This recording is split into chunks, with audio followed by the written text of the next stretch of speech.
In the mid-90s, a former investment banker declared that he was going to become the world's biggest online retailer.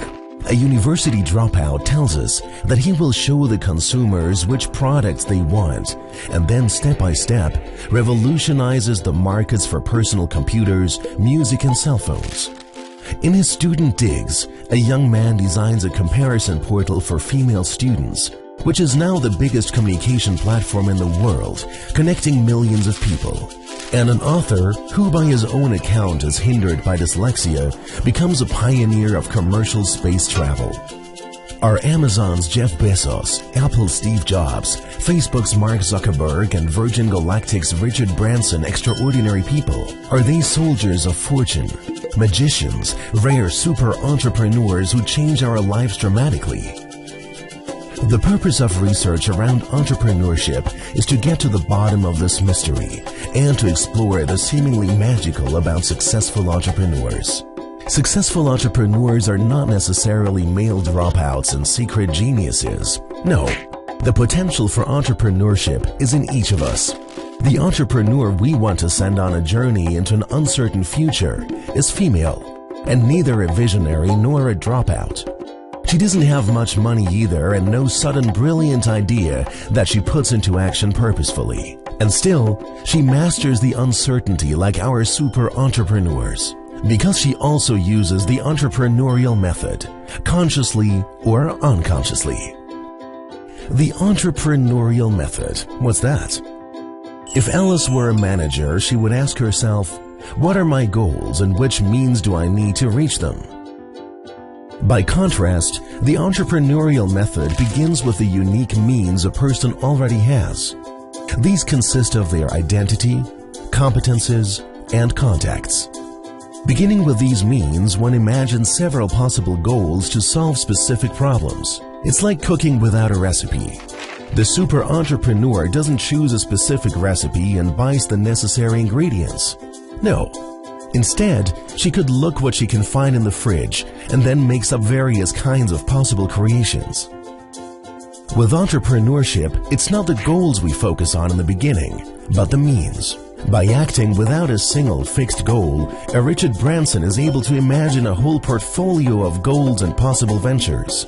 After all, he founded Virgin Records and Virgin Airlines before Virgin Galactic. What's also important, business ideas don't originate in the shower, but develop in multiple numbers when applying the entrepreneurial method. The idea is the easiest part in the founding process, and waiting for the right idea can lead to waiting forever. Our entrepreneur is already equipped with everything she needs for founding a business. She just has to get going and design the future. But there's a lack of money. Not if Alice acts according to the successful method of the super entrepreneurs. Even Jeff Bezos started on a shoestring and funded Amazon with his parents' guarantees, supplier loans, and overdrawn credit cards. In other words, with his available means. Instead of trying to define the expected return like a manager, our entrepreneur defines her affordable loss. Affordable in a financial, psychological, and social respect. Instead of going on vacation, she starts a venture. In small, explorative steps, she employs the available means. Her money, her time, and other people's trust. If she fails at an early stage and at acceptable costs for her. With her stock of means, her subsequently conceivable portfolio of goals, and her affordable loss, Alice has all the prerequisites to embark on her entrepreneurial journey. But wait, there are other people who are interested in Alice and her venture. Surely they want to steal her idea, so Alice shouldn't talk about her goals under any circumstances. Wrong. What is she going to protect if she, herself, doesn't know exactly what it's going to look like? She has to talk about her venture to extend her stock of means and her portfolio of goals. Unlike in management, entrepreneurship is not about a win-lose situation along the lines of who gets the largest piece of cake. Neither is it about a win-win situation. Let's make the cake bigger together. In the entrepreneurial present with an uncertain future, the cake has not even been baked yet. Those who want to join become partners, bring in their means and decide together which cake to bake. The common shared goal. They negotiate the future together and co-create the products. By the way, don't we need a business plan with a clear understanding of where the journey is headed? An itinerary like that can be helpful, yes, but sometimes it prevents the journey to India from ending up in America, the promised land. So I'm sailing aimlessly in one direction or the other depending on the wind? But entrepreneurship is a crapshoot.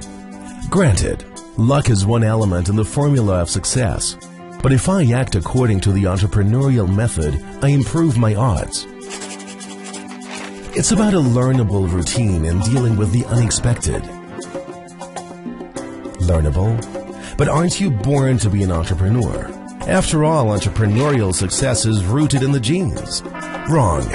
The entrepreneurial method of our super entrepreneurs can be applied by any of us. Everyone has a unique stock of means. It's what we make of it that determines the success. Entrepreneurs are made, not born. Even Richard Branson has had more failures than successes in his ventures. Success was only possible by learning from his failures, which prepared him for the uncertainty that awaits him on his journey in his spaceship. Maybe Ellis from the entrepreneurial wonderland will be among his first partners, not as a passenger, but as a collaborator in creating the future of the world we live in. Entrepreneurs aren't prophets. They don't have to predict the future. They create it. Ready for your own entrepreneurial journey? Here's a short summary.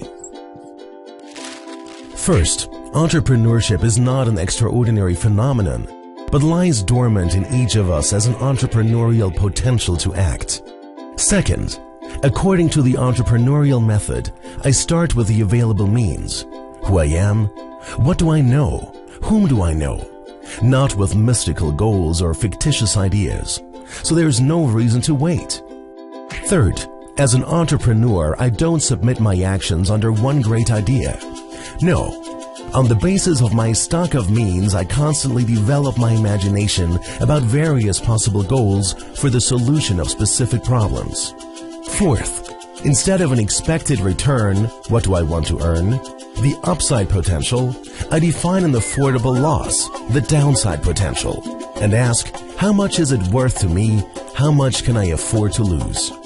Fifth, I don't keep my ideas secret, but exchange my goals on the basis of my means with others. The business idea is the cheapest. There's so many ideas. My stock of means is the most valuable thing in the entrepreneurial process. So, 6. Co-creation develops with the additional means and the new goals of the partners.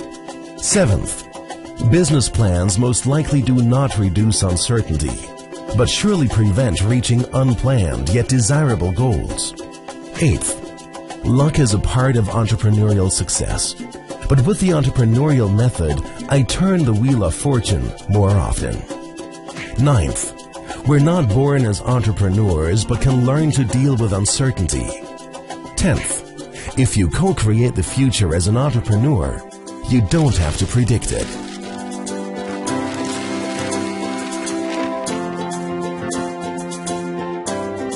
Science has many parallels to entrepreneurship.